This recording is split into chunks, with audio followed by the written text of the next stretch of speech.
Love God above everything. No? Love God above everything. Mahalin mo ang Diyos ng buong puso, buong isip, kaluluwa at lakas. At mahalin mo ang iyong kapwa tulad ng pagmamahal sa iyong sarili. O, maikli lang ito, pero sana magtanong kayo. No? Pwede mo magtanong lang dito? Pwede. O, pwede. Click. Sabi dito, self-love is basic. It is even natural, normal, and important. It is actually the default love. Alam niyo yung default? Factory settings. Yun ang default. No? Factory settings. But, it is not the most important. It is important, but not the most. Usually, pag bumili tayo ng cellphone, merong factory setting. It is default, the default. And then, you improve your cell phone programs, applications, and even functions according to your liking and according to the maximum capacity of your cell phone. So, pag sinabing mahalin ang sarili, ito yung default. No? Or this is the basic. Yeah. So, love starts with loving self, but it grows and matures into loving others and eventually loving God. So, ang mga bata, pag bata ka pa, alalahanin nyo nung bata kayo. Nung bata kayo, namimigay ba kaagad kayo? Yung totoo ha? Yung dinidede mo, pinamimigay mo ba? Hindi po. Lalo na kung sa nanay ka nagdedede. Hindi mo naman kunin yung dede ng nanay mo tapos like mo. Yeah. So that is a basic thing. Normally, we don't usually call it love. We don't even talk about it too much. Kaya lang naman natin ito pinag-uusapan kasi merong pagkakataon na dangerously at mali na ito. Kaya akong aaminin sa inyo. Ano kung nakwento ko na sa inyo. Pero it was when I was married, when I first heard the line, ititreat ko ang sarili ko. It was funny at first. I heard it. Of course, I heard it from my loving wife. It was not wrong, but I was surprised I heard it first time. When I was already married, I will treat myself. Kasi parang usual, hindi ko alam kung usual, pero sa akin, it was strange. Parang to love yourself and to tell everybody that I will love myself was strange. Siguro hindi lang ako sanay na gano'n, hindi lang ako lumaki na gano'n, o baka ginagawa ko rin yun, hindi ko lang sinasabi na mahalin ko ang sarili ko. Kasi parang, naririnig niyo ba lagi yun? Ha? Sa ngayon, no? Sa ngayon. Tama yun, sa ngayon. Kasi I was reading some excerpts, I was reading some resources. Ngayon, ganun na eh. Ang direksyon, puro sarili. O puro sarili. Pero syempre, kung lumaki ka sa puro ng noon, tapos puro ng Diyos, syempre, parang na-surprise ako, I will treat myself. Natawa ako noon, natawa ako. Sabi ko, serious? Are you serious? You're gonna treat yourself? Sabi ko, yes, I will treat myself. Sabi ko, how are you gonna do that? Paano mo gagawin yun? Ay, magsa-shopping ako para sa sarili ko. Oh, parang ginagawa ko na yun eh. Pero yung sasabihin mo pa, kayo ba nagsa-shopping kayo para sa sarili mo? Yes. Of course. Pero sinasabi niyo ba, iti-treat ko ang sarili ko? Parang hindi lang tayo sanay, no? Hindi lang tayo sanay. O, pero sandali, mali ba yung i-shopping ang sarili? No. Uwe. Mga mag-asawa, mali ba yun? Puro shopping mo sa iyo. Kaya yung asawa ko, natuto na siya na kapag nag-grocery siya, kapag nagsa-shopping siya, isa-shopping niya ako. O, di ba? Cute. Para hindi halata na halos lahat ng binili mo para sa iyo. This is good to talk about. We do not talk about it. This is not a regular topic, but it's nice. Next.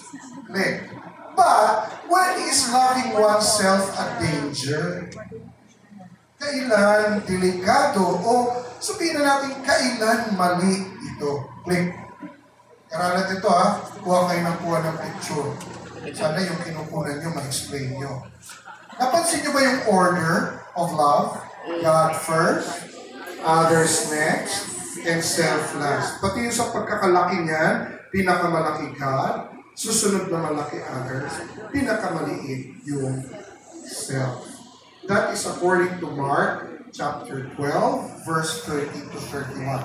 Itong ayos na ito, dito mo na ngayon malalaman kung kailan medyo dangerous na, delikado na yung pagmamahal mo sa sarili. Kapag yung pagmamahal mo sa sarili, hindi umuusad sa pagmamahal mo sa iba at sa Diyos, delikado yun.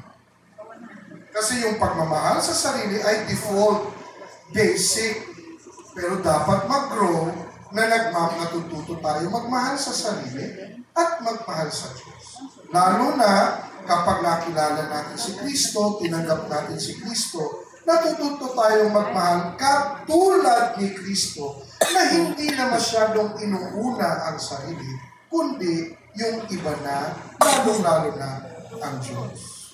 Kasi when you talk about self-love, it is usually a psychological realm. It is actually a psychological topic. Ever heard of narcissism? Narcissism is the extreme love of self. Narcissism comes from the story of Narcissus. Kapag nakikita niya yung sarili niya sa reflection, na-in-love siya doon sa reflection niya. Actually, narcissism is a sickness. Sakit yun. It's a psychological problem. It's a psychological defect. Pero ang usapin lang naman natin dito, tayong mga Kristiyano o kayo magiging leaders kayo, dapat alam natin kung saan ang boundaries. Alam natin kung hanggang saan mahal natin ang sarili. Ngayon, dito nakikita natin, banal na kasulatan, tutulungan tayo. Bakit importante rin yung mahalin ng sarili? Kasi ginawa tayo ng Diyos. Amen? O tapos tingnan natin yung paano tayo nilikha ng Diyos. Nilikha tayo ng Diyos na sobrang ingat.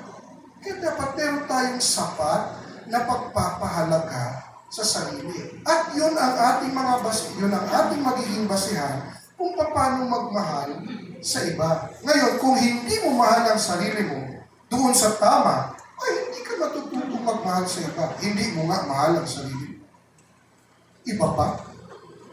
Amen? Amen. Oo. Ngayon, titingnan natin mabuti yun, Titingnan natin mabuti yun. Kasi sa usapin ng Kristyanismo, sa usapin ng turo ng Diyos at ng simbahan, dapat nandoon yun. Bagamat hindi laging pinag-uusapan. Pero dapat maintindihan at malaman natin. Ikaw na nag-lead kanina ng worship, you were telling us somehow that you were preparing your worship leading by reading scriptures, probably by reflecting on the Word of God, by preparing your presentation. That is first loving yourself. But what you have in mind is no longer yourself, but God and other people. Same with me. I study, I prepare my lessons, but that is the way I prepare myself and love myself so that I can love you more and I can serve God more. Amen. Kaya papapunta kayo sa prayer meeting, pupunta kayo dito para mag-worship, pupunta kayo dito, kailangan mo rin talagang mag-ayos. Kasi pag hindi ka maayos, baka hindi ka papasukin mo. Diba? Kailangan mo mag-ayos. You always have to look good. But it is no longer for yourself. It is for others. And eventually, ultimately, it is for God. But that should be in place. Kaya mapansin mo, hindi na pag-usapan. Bakit kailangan mo pang mag-practice? Para gumaling ka? Pwede. O pero, innate na yun eh. Given na yun, parang mas magaling ako. Pero sa isip at puso mo, parang mas maganda ang aking alay. Para mas maganda ang kantahan, dapat mag-practice nito. Amen? Amen? Kaya minsan, yung mga taong nagsasabi na, alam ko na yan, kaya actually yun. Ang mukhang mahal ang sarili o bilib ang sarili, pero hindi actually mahal ang sarili, no? Amen? Loving self becomes wrong when it leads us to sin. Spell sin. Sabay-sabay. S-I-N. Tama ba pagkakaspell nyo sa nakikita nyo? Anong L? Hindi sin yun. Uli! S-I-N. Sige, mag-away-away muna kayo habang tama. Spell sin again. S-I-N. Importante i-capital niya yung I. Kasi yung I, pag capital yan, you are always loving yourself more. Amen? Amen. Ang problema ng kasalanan, yung I, pag capital. Parang ikaw lagi lahat nakafocus. That's why I always make sure when I let my listeners spell sin, I make them spell it with a capital I. Because the problem of sin is the I. Especially when it is so capital. I. And that is when loving self becomes wrong. When the I is God. When the I is the center. Amen? Amen. Okay, click. Naku, ang liit. Loving self should know its boundaries. No? Dapat alam mo na merong boundary ang pagmamahal sa sarili. Click. Loving self, click again. It's okay. Saying yes all the time is not equivalent to loving self. Yung pagbibigyan mo lagi ang gusto mo, hindi laging loving self yun. O pagbibigyan, lagi kang yes. No?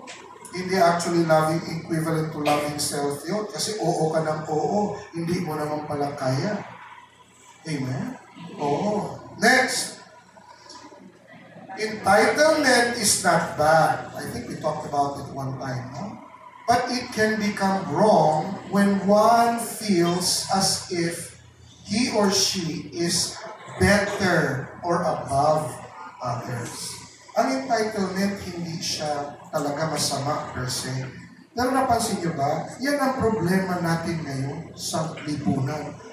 Entitlement or self-entitlement. Yung feeling mo na ikaw ang pinakamaganda kahit hindi naman totoo.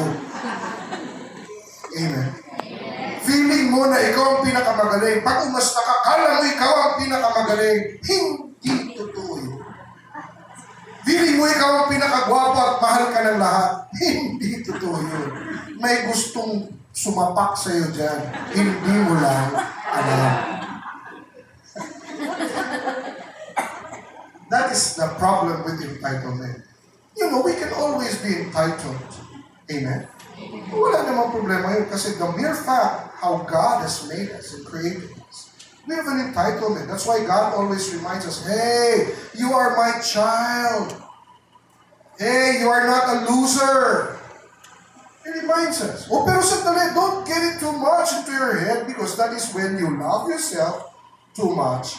Then it will lead you to sin. Akala mo ikaw lang ang magaling. Amen? Amen. Minsan meron tayong ganitong feeling, hindi lang natin namamalaya. Lalo kapag lagi kang pinupuri. Kaya pag, alam mo, naalala ko yung teacher ko, pag lagi kang pinupuri, Odi, dapat mas ganun din ang tagal mong nakaluhod. The more you receive praises and appreciation, the more minutes you have to spend time on your knees before Jesus before you go to sleep. Kaya because there is a prayer, we give you back all the glory and honor. Receive the praises, receive the appreciation. But later before you sleep, Lord, I give you back. Thank you. Thank you for making me a blessing to these people. Thank you for using me. Thank you for them liking me and appreciating what I do. Lord, I give you back all the glory. Otherwise, you will be entitled. Di ba yung sinasabi natin, lalaki ang ulo ba?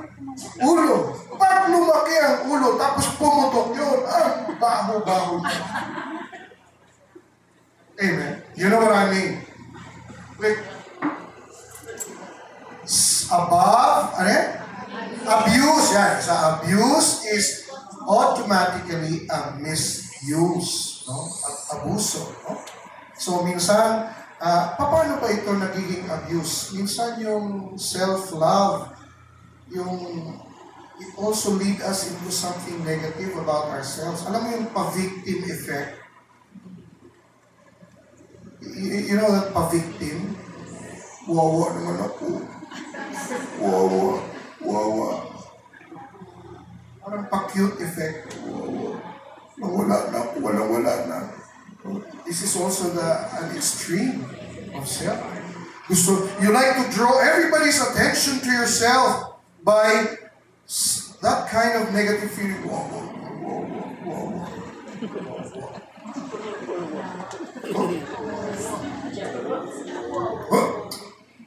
So abuse, no? Next, click. Self-gratification is loving self to the extreme. Being enslaved by this is already abuse and a sin. No? Yung wala ka ng ibang pakiala, wala ka ng ibang inatupak kundi magpasarap ka sa buhay. Kayong mga nagpapasarap sa buhay, huwag sobra-sobra. Amen. Masama ba yung magpasarap sa buhay? Ba't parang hindi kayo makasagot? Ha? Kailan ba hindi mali ang magpasarap sa buhay? Ha? Yung paypay ka ng paypay, pero kaya mo namang bumili ng aircon. Bibili ka ba ng aircon?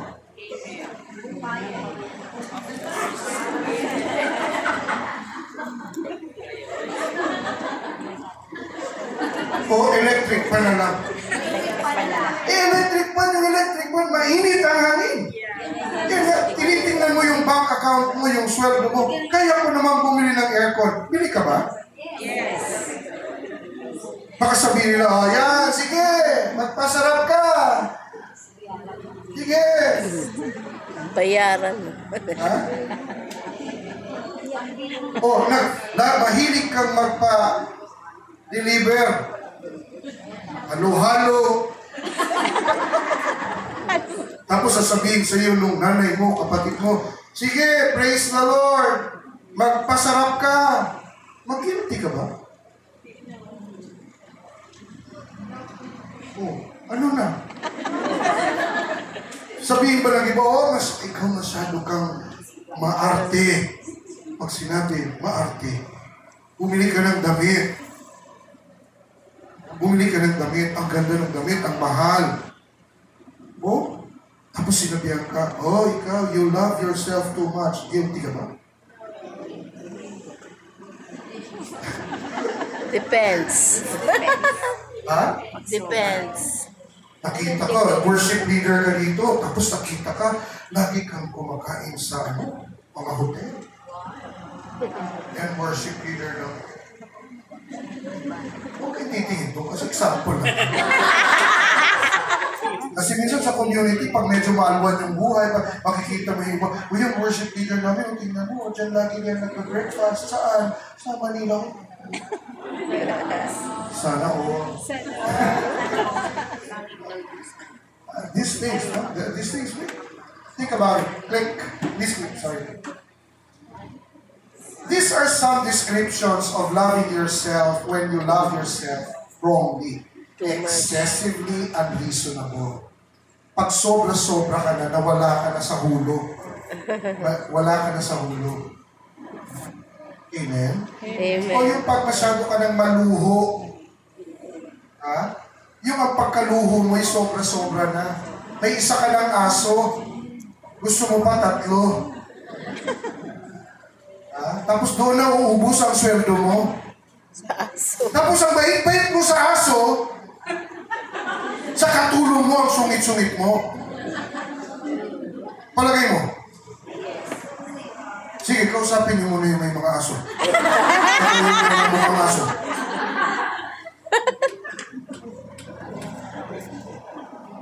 Excessively unreasonable. Ito. Psst, tingin sa akin. 5 na ang bag. Bibili pa ng iba. Tapos bibili pa ng cabinet para lang sa mga bag. Ngayong tag-init, may sariling electric fan ang mga bag.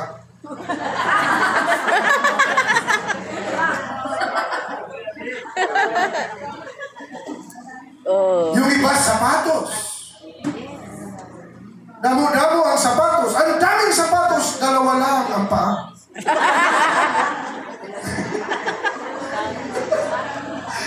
I remember we went to Adidas. An Adidas outlet sa South Expressway. You know, pag galing kayong on the other side, if you're going south, on the other side, merong Shell station that there is an Adidas, you know, in the south, before or after Mount Plaza. I love to go there because I love Adidas. That's my brand. Minsan pupunta ako doon, baka mga champion sale. Natawa ako din sa bata, yung mama niya. Mama, nabiglang narinig ko yung lakas. Ma, you can buy shoes again? You only have 2 feet. Are you an octopus?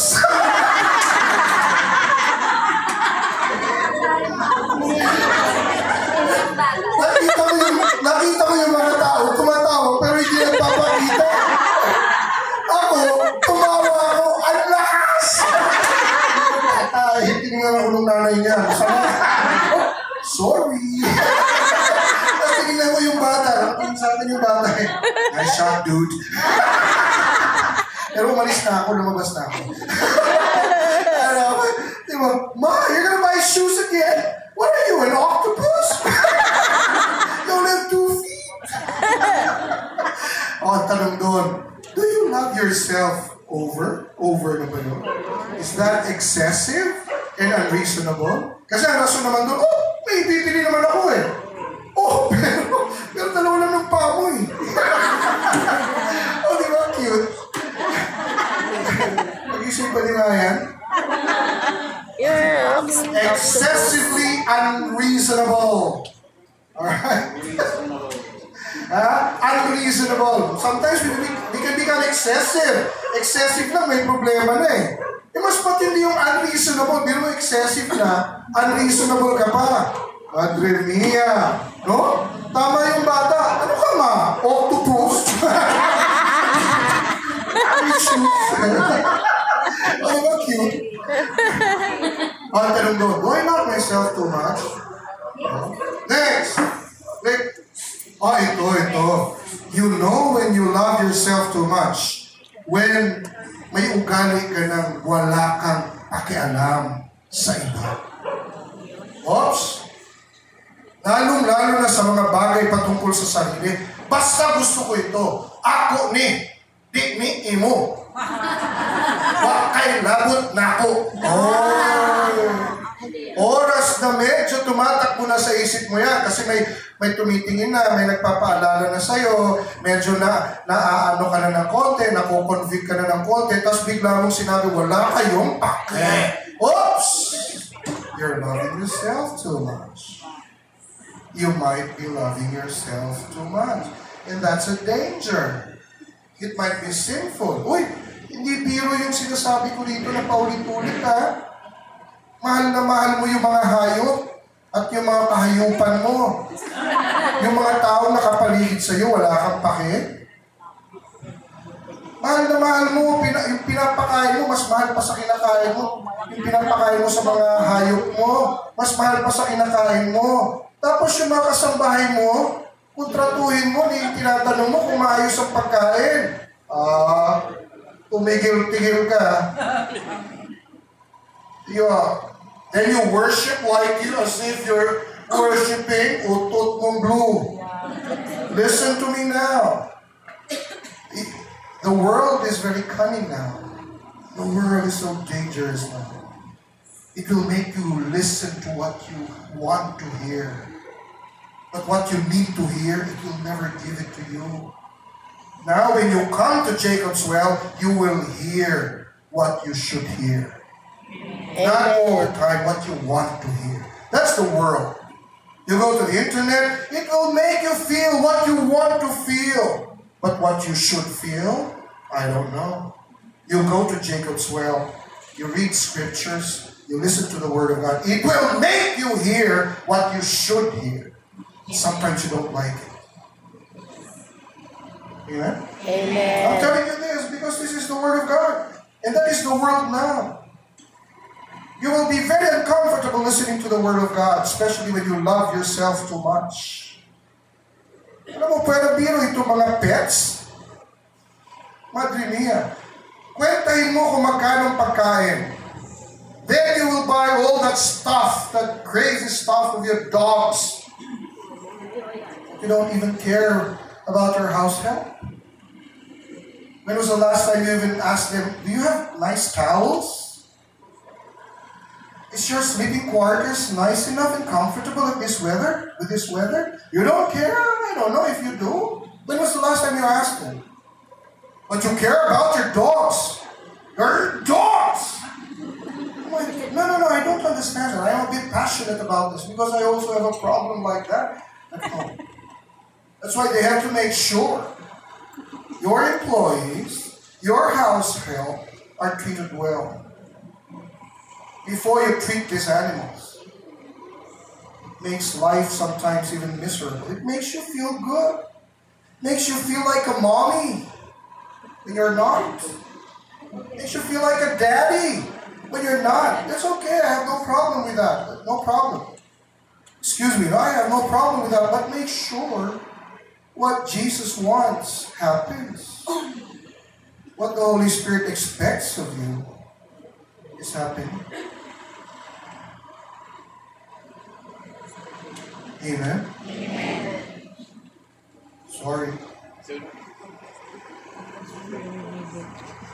When you love yourself, but you stop growing and caring for yourself, actually. Alam mo na may diabetes ka, tira ka ng tira ng matamis. You do not love yourself, actually. But you thought you love yourself. Alam mo na may high blood ka, wala kang pakundangan sa kain. Alam mo na bumabagsak ang monoblock pag umuupo ka.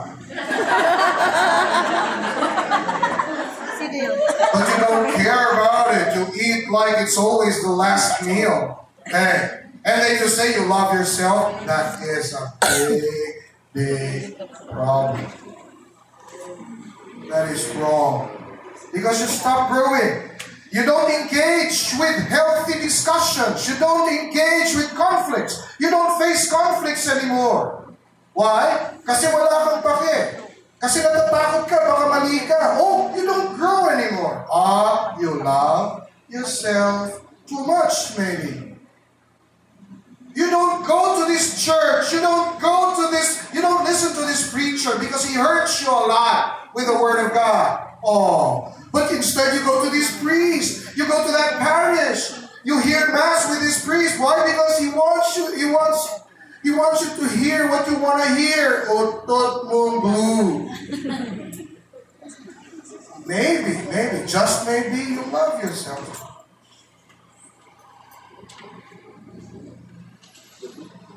And of course, loving ourselves too much means we do not really glorify God, but instead we glorify ourselves. Amen?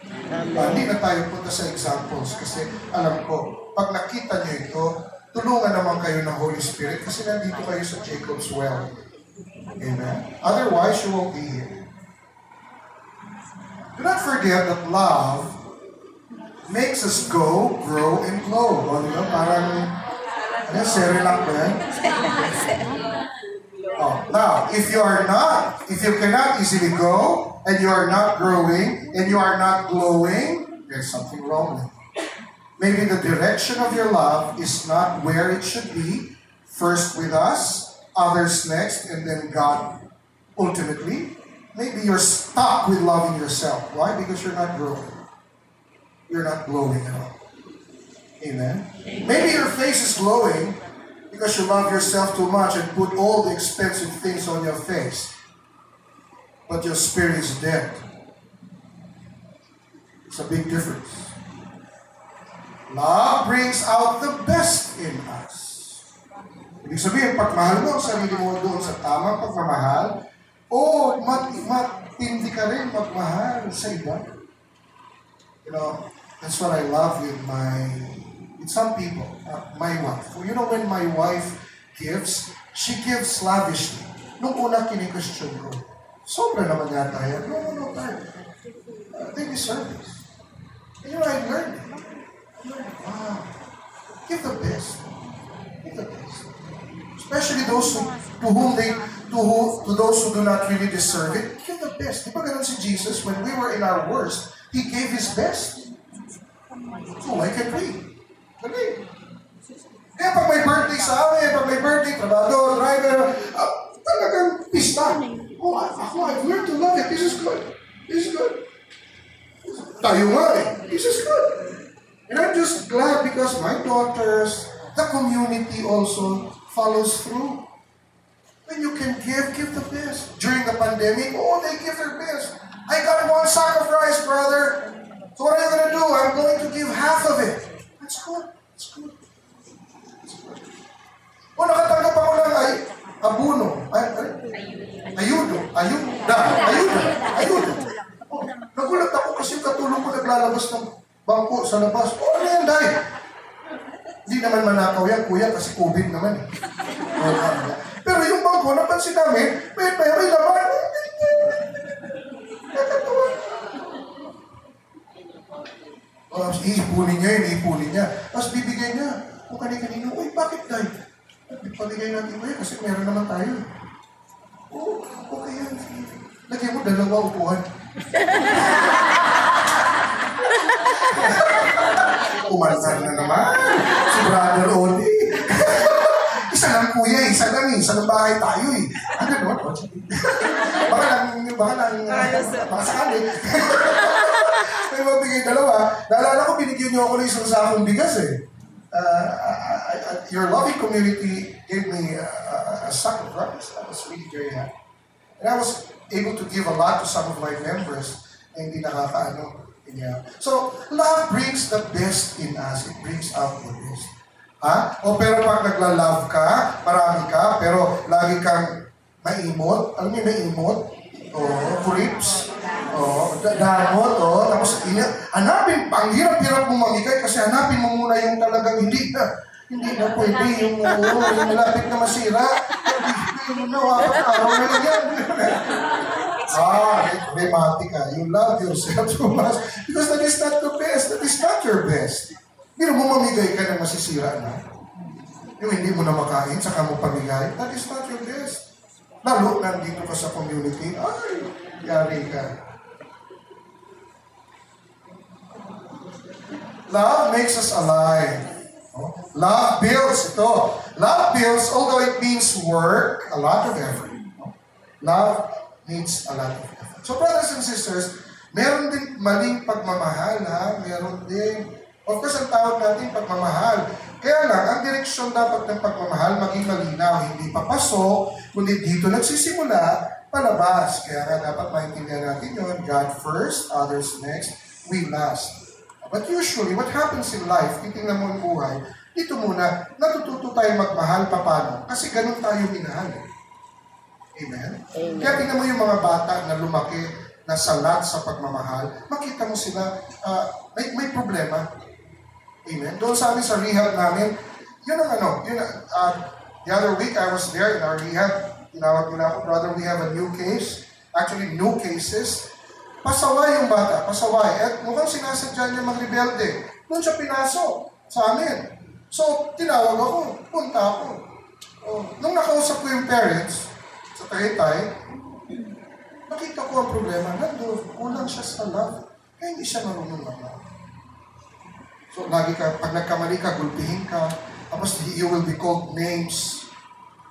Alam mo? Okay, yung bata, yun ang kanyang environment. So, you cannot give what you do not have.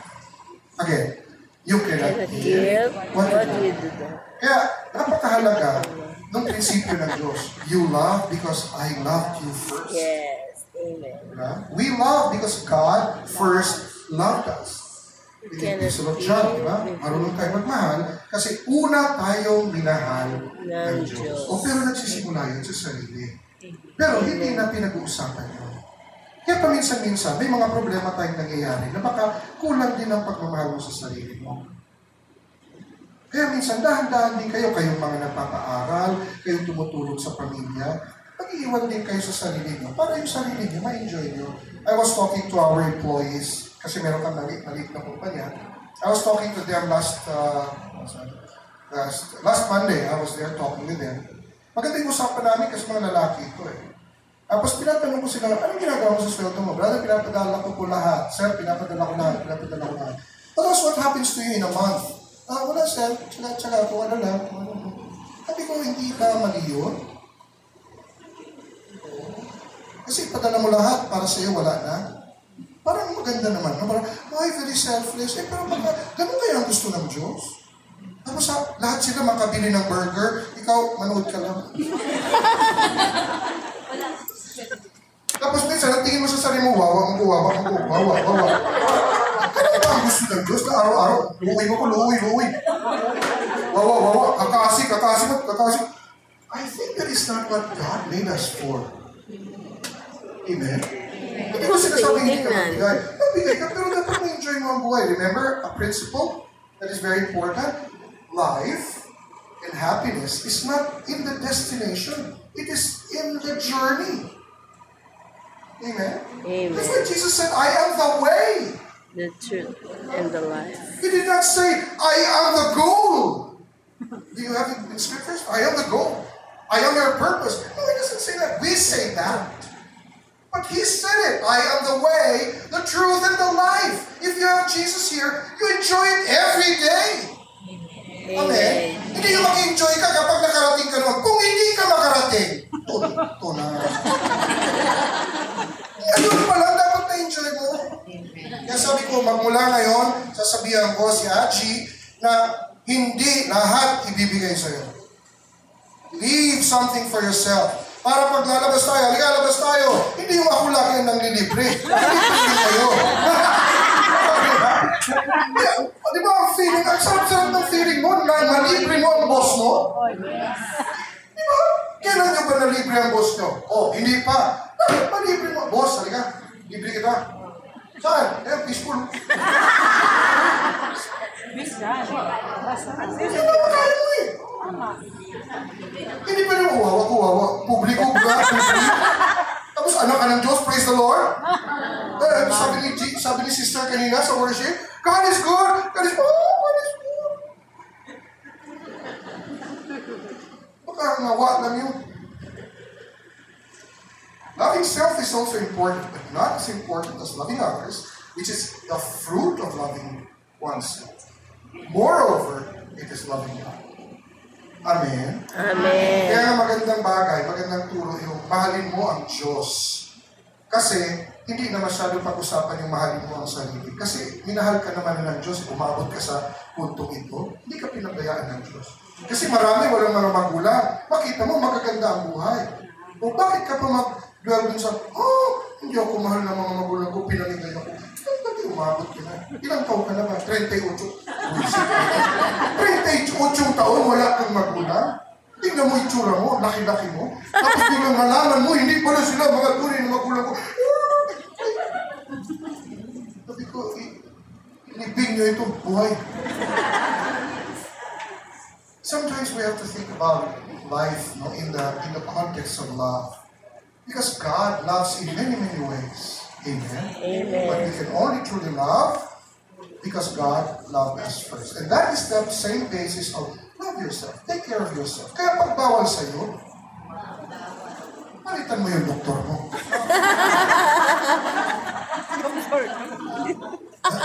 Pag hindi nakasya sa'yo, tingnan mo kung ano ang mas madali. Magpapayat o bumili ka na lang ng bago. Bumili na lang ng bago. Ganun lang naman yun. Mahalin mo na yung sarili mo. Pag nakita mo na hindi mo kaya, mahina ka sa math, makipagkaibigan ka sa magagaling. Sa math. That's what I taught my daughter. My daughter's Waterloo was math. Sabi ko, baby ko, may friends with people who are good in math. Ganda. She did. She had 3 friends who were top in math, but they were poor in English. To which my daughter was good. Until now they're friends. They're 28 years old. Oh, they see each other like crazy. They spend the weekend like crazy. They're like my daughters too. That is good. But do not forget yourself. Amen? Amen. Gusto niyo maging preacher, gusto niyo maging leader, tulungan mo ang sarili mo, mag-aral ka. O pero wag yung, para sumikat ako, delikado yun. Hindi naman masama yun. Pero delikado yun. Kasi baka doon ka na lang, hindi ka na sa iba. Dapat mag-aral ka mabuti, tulungan mo sarili mo para marami kang matulungan. Kaya prayer, Lord, payamanin mo ako. Kasi alam mo naman ang puso ko, pag yumaman ako, para sa iba ito. Amen. Amen? Pero kahit anong dasal mo, payamanin mo ako kasi bilhin ko yan, bilhin ko yun, bilhin ko yun. Malamang, hindi. Pero Lord, payamanin mo ako kasi dagdagan ko aircon dito. Napawisan si Brother Rudy.